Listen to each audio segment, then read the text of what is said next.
Vamos a pedir la bendición de nuestro Dios. Gracias, Padre, porque en esta tarde nuevamente nos podemos reunir, congregados por tu Espíritu Santo, Señor, que nos mueve, nos conmueve para estar aquí. Y vamos a escuchar, Señor, una vez más tu palabra, rogándote que seas tú quien hable. Señor, que traigas enseñanza a nuestra vida para fortalecer nuestra fe, nuestra confianza en ti, y que así, Señor, podamos seguir creciendo en el conocimiento de tu gracia. Y Padre, te rogamos porque nos ayudes a entender tu voluntad y a vivir en ella, a través de Cristo Jesús. Amén. El verbo de vida, primera de Juan, es nuestro pasaje a considerar en esta tarde. Dice este varón, Juan, cuando escribe sus cartas, ya cuando es grande en edad, muy avanzado ya en su edad se calcula, pues ya al final de su existencia, al final del primer siglo, cuando él escribe estas epístolas, ya había escrito su evangelio y posteriormente escribe el libro de Apocalipsis.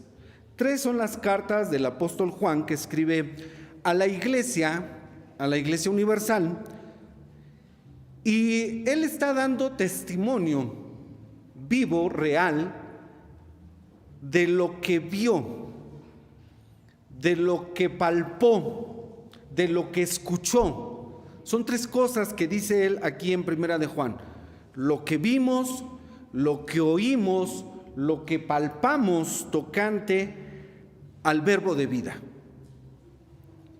Y esto es de lo que él nos va a hablar a través de estas epístolas, a través de su evangelio, de las cosas que a él le constan, las cosas que él vivió en carne propia respecto a Jesucristo. Tenemos entonces un testimonio veraz, de primera mano, de primera fuente, de alguien que vio, de alguien que oyó y de alguien que palpó respecto de las cosas que aquí se mencionan. Y es interesante recordar que en una ocasión Mateo, el evangelista, en el capítulo 16, dice que en una ocasión el Señor Jesús le pregunta a sus discípulos: ¿quién dicen los hombres que es el Hijo del Hombre? ¿Lo recuerdan? Y hubo respuestas variadas, porque ya vimos ese pasaje, que unos decían que era Jeremías, otros decían que era Elías, otros que era Juan, que había resucitado, o alguno de los profetas. Pero el Señor le pregunta al círculo íntimo de sus apóstoles: ¿y ustedes quién dicen que soy? Y solo hubo una respuesta, la de Pedro en aquella ocasión: tú eres el Cristo, el Hijo del Dios viviente. Mateo 16:16. Esa fue la respuesta de Pedro, y el Señor le dice: Pedro, eres bienaventurado, porque esto que acabas de decir no viene de ti, sino te lo reveló el Padre. Esa respuesta, tú eres el Hijo del Dios viviente, es una declaración celestial revelada a Pedro. Juan llega a una conclusión. Él no pudo contestar en aquella ocasión, o al menos Mateo no dice que hayan contestado los demás quién era Jesús para ellos. Pero ahora tenemos nosotros la respuesta a esta pregunta que el Señor había hecho años atrás, en intimidad con sus apóstoles. Hoy Juan dice: Él es el verbo de vida. Esta es la respuesta de Juan. Sin lugar a dudas también es revelación de Dios, pero esa es la conclusión o la respuesta a la que llega Juan: Él es el verbo de vida. Y quisiera que recordáramos cómo llega Juan a esa conclusión. ¿Qué es lo que le lleva a Juan a hacer semejante declaración? Tremenda declaración. Él es el verbo de vida. Es el verbo de Dios. Si nosotros vamos al Evangelio de Juan, el capítulo 1, él comienza a hablar, de hecho, de Jesucristo como el verbo de Dios. Dice: en el principio era el verbo, y el verbo era con Dios, y el verbo era Dios. A lo suyo vino, versículo 11, y los suyos no le recibieron, mas a todos los que le recibieron, dióles potestad de ser hechos hijos de Dios, a los que creen en su nombre, los cuales no son engendrados, versículo 13, de sangre, ni de voluntad de carne, ni de voluntad de varón, sino de Dios. Escuchen el versículo 14. Y aquel verbo se está refiriendo a Jesucristo como el verbo de vida, el verbo de Dios, y aquel verbo fue hecho carne, dice Juan. Se encarnó, se hizo hombre. Tremenda declaración que está haciendo Juan. Se hizo hombre, y dice Juan, y habitó entre nosotros. Pudimos, diría Juan, pudimos convivir con él, estuvimos con él. 3 años y medio, dice Juan, o diría Juan, estuve con el maestro. Y dice aquí, versículo 14, habitó entre nosotros y vimos su gloria. Cada cosa que decía, cada palabra que escuchábamos, cada cosa que observábamos respecto de Jesús, diría Juan, me lleva a una sola conclusión: Él es el verbo de vida. Habitó entre nosotros, vimos su gloria. Juan se deleita en presentarnos al verbo de Dios. No como Juan el Bautista lo había presentado, el Cordero de Dios que quita el pecado del mundo. Ahora Juan está llegando a una conclusión. Él es el verbo de vida. Dice, habitó entre nosotros. Estuvo aquí en la tierra con nosotros. Vimos su gloria. Dice Juan, gloria como del unigénito del Padre. Cuando dice unigénito, no solamente se refiere al Hijo único de Dios. Si bien Jesús es el Hijo único de Dios, cuando en el griego se expresa esta palabra unigénito, significa único en su especie, único en su naturaleza, único en su clase, como Él no hay otro. Y Juan es el que utiliza esta palabra, unigénito del Padre, lleno de gracia y de verdad. Y Juan dice, y lo vimos, y lo oímos, y lo palpamos.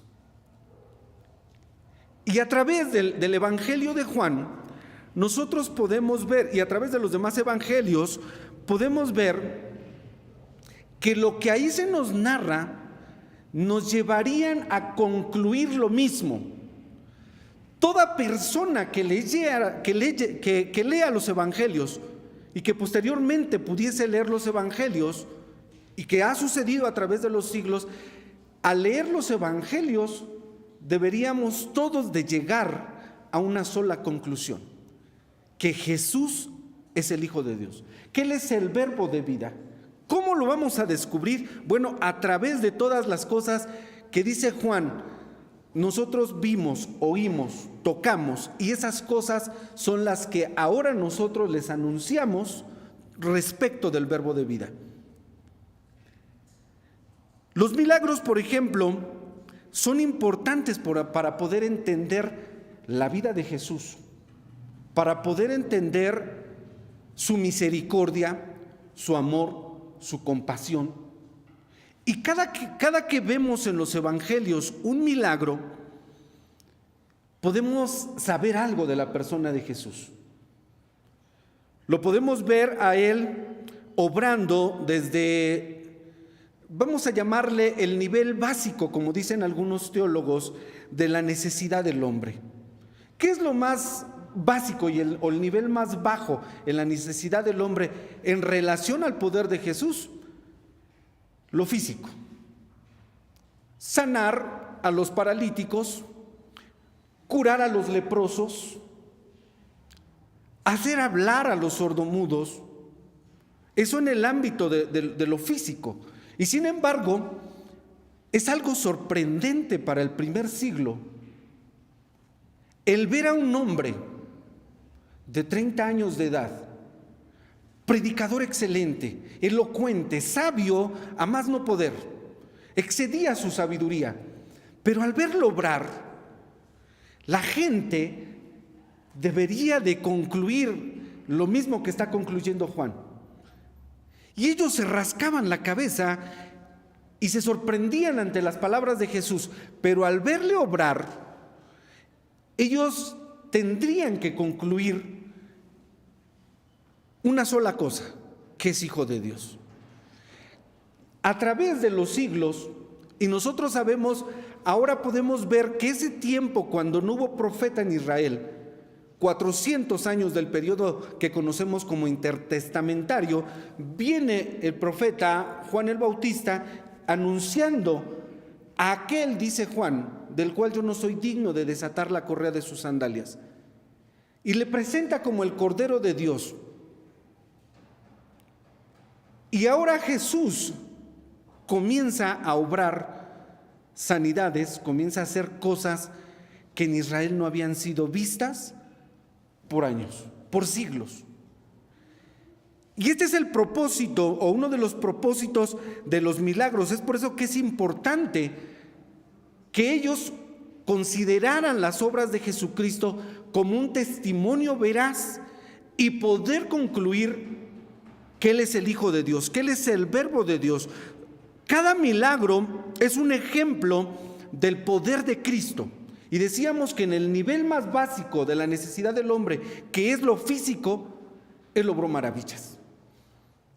No habían visto cosa semejante. Ciegos de nacimiento, paralíticos. Después entraríamos al ámbito espiritual en el siguiente nivel. En el ámbito espiritual, los demonios se sujetaban ante la autoridad de Jesús. Y si fuéramos al siguiente y el tercer nivel, sería la muerte misma. Y vemos a Jesús resucitando a Lázaro. Estos son los tres niveles en los que el Señor Jesús va a obrar, o inclusive obró durante 3 años y medio. Y es a lo que se refiere Juan cuando dice: habitó entre nosotros, vimos su gloria como del unigénito del Padre. Lo vimos, lo oímos, lo tocamos, lo pudimos palpar. Y esta es nuestra conclusión. Son sus credenciales que apuntan a su deidad. Nadie había hecho tantas cosas como las que Jesús está haciendo en el primer siglo. Y Juan dice en su evangelio que muchas cosas más hizo Jesús. Es decir, que todo lo que dicen los evangelios y todo lo que pudiese o lo que narró Juan en sus escritos, dice, no fue todo. Muchas cosas más hizo Jesús que no están escritas en este libro.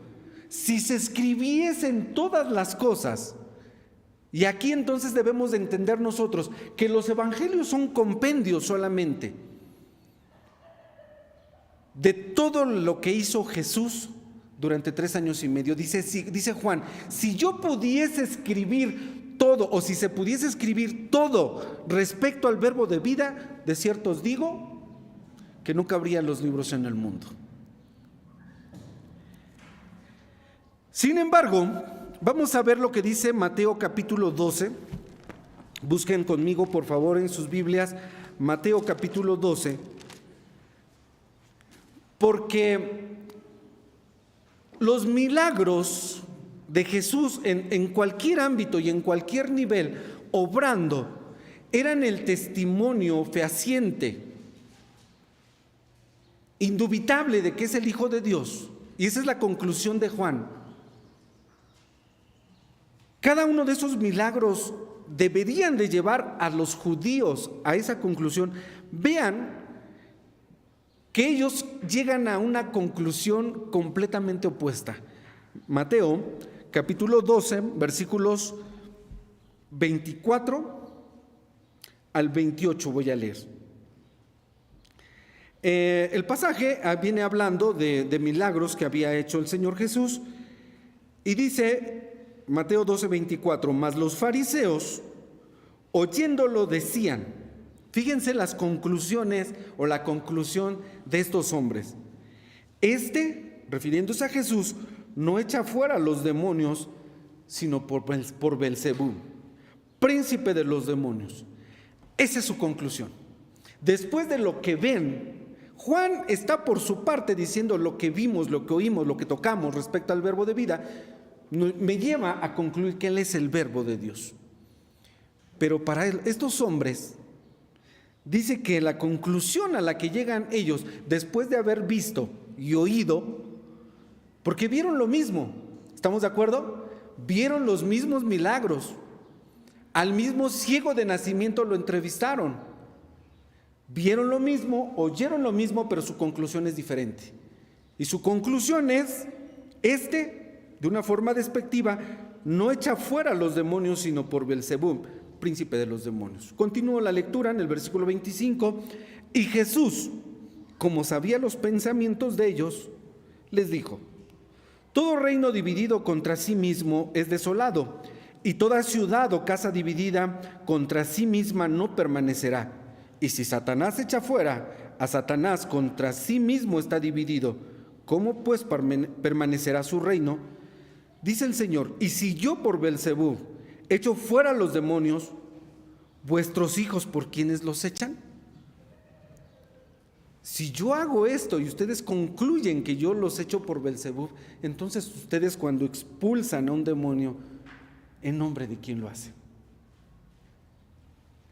Es interesante cómo confronta a estos hombres y dice: por tanto, ellos serán vuestros jueces. Y 28, y si por espíritu de Dios yo echo fuera a los demonios, ciertamente ha llegado a vosotros el reino de Dios. Ellos deberían concluir lo contrario, pero la conclusión de ellos es: por Belcebú echa fuera a los demonios. Las cosas que hace, las hace en nombre de Satanás. Para mí, que tiene el poder de Satanás. Dios le ha dado, el demonio le ha dado el poder, el diablo le ha dado su autoridad, y por eso hace las cosas que hace. No habían visto cosa semejante durante 4 siglos. Y ahora, entre tanto que Juan está testificando y dice que todas esas cosas para él le llevaron a esa conclusión, que Él es el verbo de Dios, estos hombres concluyen todo lo opuesto. Vamos a leer otros textos de aquí mismo del Evangelio de Juan, capítulo 5, versículo 19.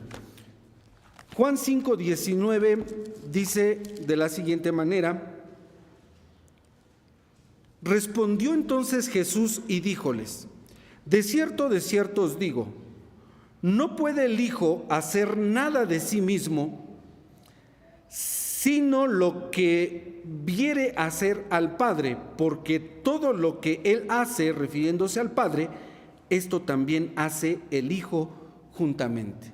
¿Qué significa esto? Les está diciendo, en otras palabras: miren, muchachos, estas cosas que yo hago y que ustedes han visto y que yo he oído, y esto que dice él, pues lo dice abiertamente para todos, no para sus discípulos, sino también para los fariseos y los religiosos de Israel. Les dice, entonces, las cosas que yo hago son las mismas cosas que el Padre haría en mi lugar. Lo que yo hago es lo mismo que haría el Padre. Eso es lo que está diciendo aquí: porque todo lo que Él hace, esto también hace el Hijo juntamente. Nadie podría hacer las cosas que hizo Él, dice Juan en este versículo. Nadie podría hacer las cosas que hizo Él, sino solamente el Padre.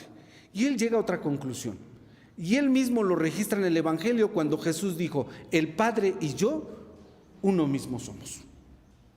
Somos lo mismo. Y aquí les está diciendo: lo que Él haría es lo mismo que está haciendo el Hijo. Y eso que ustedes están viendo no es obra de Belcebú, si quisiese hacerse la aclaración.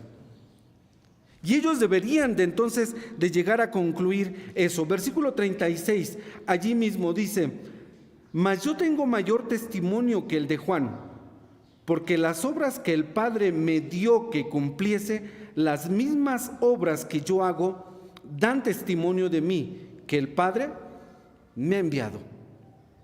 Esto dice el Señor Jesús, las mismas obras. Él en este capítulo capítulo 5, va a hablar del testimonio que dio Juan. Y ahora va a hablar del testimonio de las obras, pero también va a hablar del testimonio del Padre, porque el Padre mismo dio testimonio cuando se escuchó la voz del cielo que dijo: este es mi Hijo amado, a él oíd. Entonces está diciéndoles el Señor, está el testimonio de Juan, pero si no le creen a Juan, bueno, no importa, crean en el testimonio de mis obras. Ellas dan testimonio de mí. El testimonio de las obras es importante porque, decía yo hace un momento, son las cartas credenciales de Jesús que le acreditan como Hijo de Dios, y todos los que veían y oían deberían de concluir eso. Y es lo que está diciendo el Señor aquí. Si a Juan no le creen, está el testimonio de Juan, pero si a Juan no le creen, entonces crean por las mismas obras. Era maravilloso verlo obrando, porque decía que se podía contemplar el corazón de Jesús, compasivo, misericordioso, obrando en la vida de los seres más necesitados, sin discriminar a ninguno. Hombres, no judíos, mujeres a quienes se les denigraba, tocando a niños. Y cada una de estas escenas que presentan los evangelistas hablan de esas obras. Y por eso Juan le da suficiente peso a los milagros, a la obra de Jesucristo, tanto en su evangelio como aquí en la carta primera. Y es por eso que dice: lo que vimos, lo que oímos, lo que tocamos respecto al verbo de vida, esto es lo que ahora nosotros les anunciamos. Voy a regresar a Primera de Juan, el capítulo 1, porque dice Juan en el versículo 2: porque la vida fue manifestada y vimos y testificamos y os anunciamos aquella vida eterna, la cual estaba con el Padre y nos ha aparecido. Esto significa que Juan está testificando y anunciando que Él es la vida eterna, que Jesús es la vida eterna, que Él estaba con el Padre, como dice en Juan 1, y que ya leí 1:1, en el principio era el verbo, y el verbo era con Dios, y el verbo era Dios. Son uno mismo.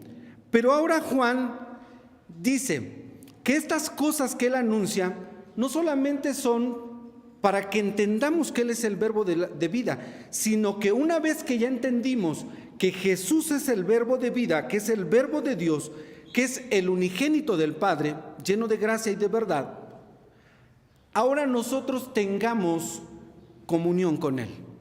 Y ese es el segundo punto.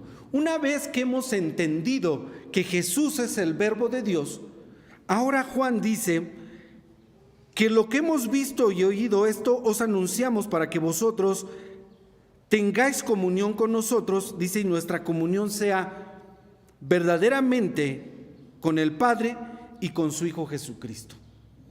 Porque cualquier ser humano que mirando la obra de Jesucristo a través de la revelación de los evangelios, mirando su poder y llegando a la conclusión que es hijo de Dios, no se va a poder resistir, dice Juan, a tener comunión con Él. Me interesa saber más de Jesús. Cualquier ser humano que ve en los evangelios la vida y la obra de Jesús y que sabe que es hijo de Dios, quiere tener comunión con Él. Y eso es lo que dice Juan. Si yo les anuncio esto, si yo les hablo de lo que vi, de lo que oí y de lo que toqué, es para que ustedes tengan comunión con Cristo. Él es el verbo de Dios. En Él estaba la vida. Él es la vida eterna. Tengan comunión con Él. Y tener comunión con el Padre y con el Hijo es tener cosas en común. La palabra es koinonía, tener cosas en común.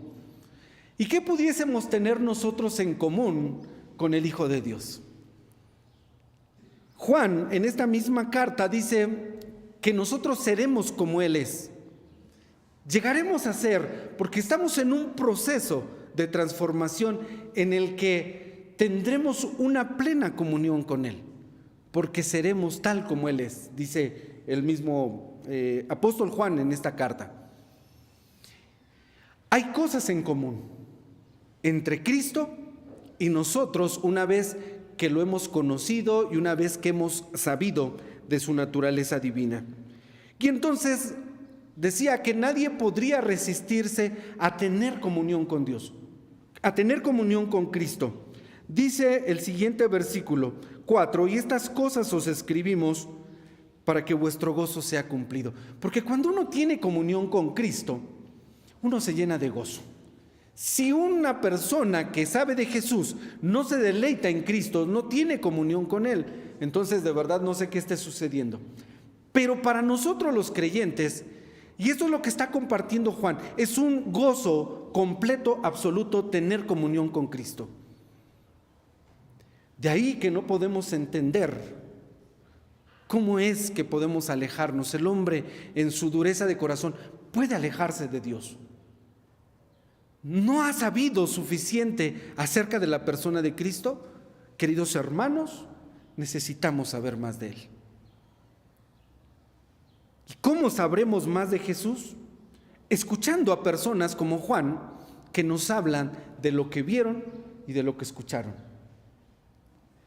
He ahí entonces la importancia de los evangelios, porque es el testimonio, es la narración de lo que ellos vieron. Dice San Juan capítulo 10, versículo 25. Leemos otros textos. Porque si esto, hermanos, no nos lleva a buscar mayor comunión con Cristo,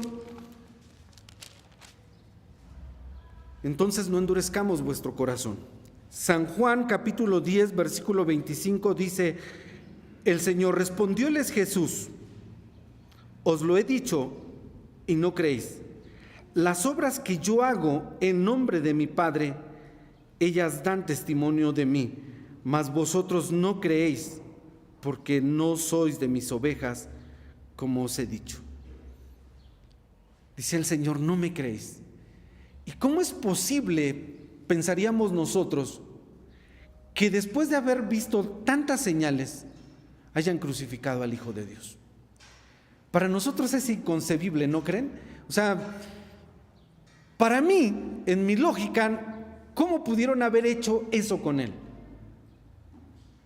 Me sorprende cómo es que los gadarenos, cuando el Señor Jesús libera a un endemoniado y la legión que estaba en ese endemoniado se va a un hato de cerdos, y dice que esos cerdos se despeñaron, y salen los habitantes de esa población, después de lo que vieron, de esa liberación, le dicen al Señor Jesús, ¿recuerdan ese pasaje? Retírate de nosotros, por favor. Retírate, vete. Y uno dice, ¿cómo es posible que le digan a Jesús: retírate de nuestro entorno? Mira, no te queremos cerca. Creo que en vez de hacernos bien nos haces mal. Prefirieron sus cerdos que al Hijo de Dios.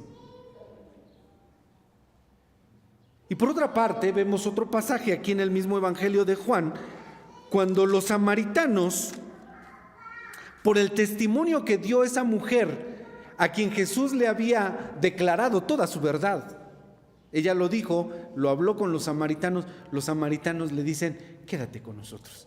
Mira, sí permanece. Y dice la Biblia que el Señor se quedó con ellos algunos días. ¿Cómo es posible que le digan a Jesús: retírate, después de lo que están viendo? Oiga, si hasta por el mismo interés ellos habrían dicho: no te vayas, quédate, por favor. Pero no es así. Y el Señor Jesús les dice: las obras que yo hago dan testimonio de mí, y ni con ello me creéis. ¿Cuánta es la dureza del corazón del hombre? Que, como mencionamos hace un momento, en vez de concluir que Él es el Verbo de Dios, en vez de decir quédate, le rechazan y le dicen: esto es obra de Satanás. Esa fue su conclusión. ¿Tú qué dices acerca de Jesús? ¿Quién es Jesús para ti? ¿Qué sabes tú de Jesús? Lo que has visto y lo que has oído, ¿a qué conclusión te lleva? Si has tenido experiencia con Él, si has tenido comunión con Él, dime a qué conclusión te lleva. ¿Quién es Jesús en tu vida y cuál es el interés que tienes por Él? ¿Qué estamos dispuestos a hacer por Él? Es de sorprenderse la conclusión de ellos. Juan 15:24, no podía negar que Jesús era Dios, pero no lo creían. O sea, no lo podían negar, pero no lo creían. San Juan capítulo 15, versículo número 24. Y estamos leyendo textos de Juan, porque Juan es el que dice lo que vimos, lo que oímos tocante respecto al verbo de vida, esas cosas os anunciamos. San Juan 15:24 dice así: si no hubiese hecho entre ellos obras, pudiéramos añadirle allí tantas obras, muchas obras, porque recuerden el dato, no es todo lo que hizo Jesús. Los evangelios son un compendio nada más. No es todo. Dice, por eso aquí el paréntesis, si no hubiese hecho entre ellos tantas obras, cuales ninguno otro ha hecho, no tendrían pecado. Mas ahora, y las han visto, y me aborrecen a mí y a mi Padre. Dice, las han visto. Tantas obras que he hecho, y no llegar a esa conclusión. Al Señor, una de las cosas que le sorprendió fue la incredulidad de los judíos. Si algo le sorprendió al Señor de los de su nación, fue la incredulidad de ellos. Bien había dicho el profeta Isaías, su corazón está lejos de mí. No podían creer. Y esa es la razón por la que les llevaron a la crucifixión. Años después, Juan está escribiendo y dice, todo lo que vimos, lo que oímos, me lleva a la conclusión de que Él es el Verbo de Dios. Y ahora yo se los comparto para que ustedes tengan comunión con Él. Él es la luz verdadera. Cuando ustedes tengan comunión con Él, dice Juan, vuestro gozo será cumplido.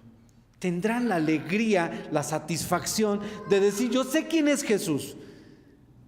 Y podremos deleitarnos en hablar del Hijo de Dios. Y dice el Señor, todas estas cosas he hecho, cual ningún otro ha hecho, y las han visto. Si no las hubiesen visto, no tendrían pecado, dice, pero las vieron. Y ni aún así le creyeron. Y al Señor le sorprendía la incredulidad de los judíos. Y de verdad uno, poniéndose en las sandalias de algún judío del primer siglo,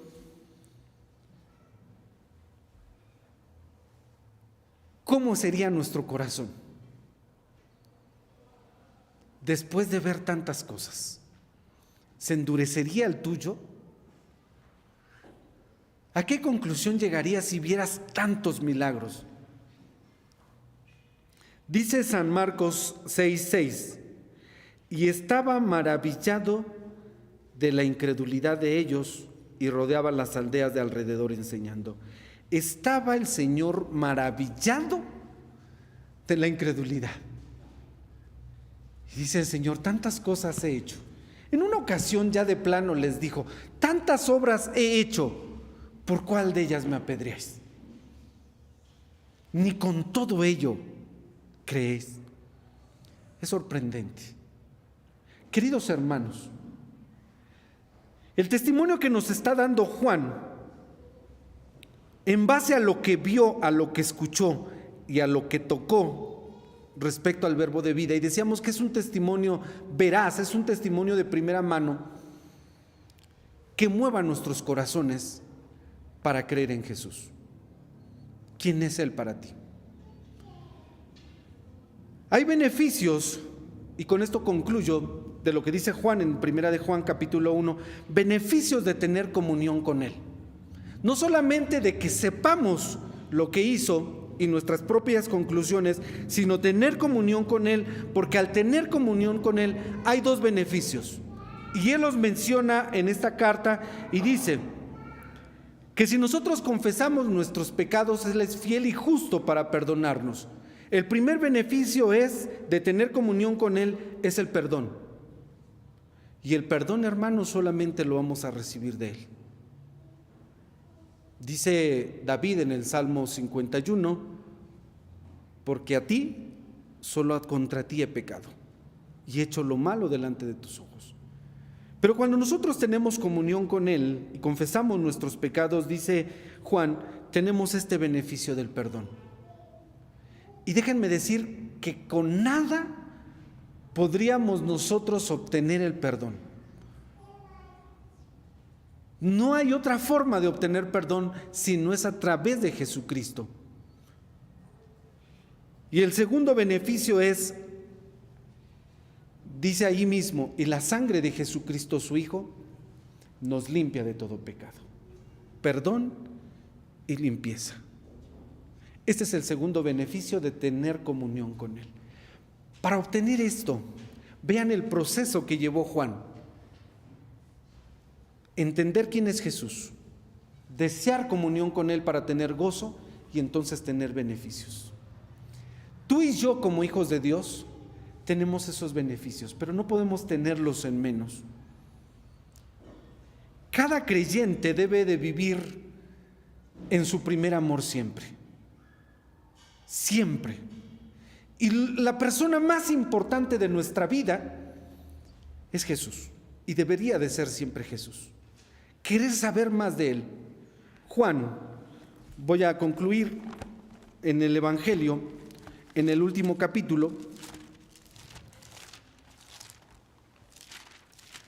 precisamente respecto del texto que mencionaba, Juan 21, 25 dice, 24 y 25, de quien está hablando, de quien está dando testimonio. Este es aquel discípulo, así se presenta Juan, que da testimonio de estas cosas. Y escribió estas cosas, y sabemos que su testimonio es verdadero. Versículo 25. Y hay también otras muchas cosas que hizo Jesús, que si se escribiesen cada una por sí, ni aún en el mundo pienso que cabrían los libros que se habrían de escribir.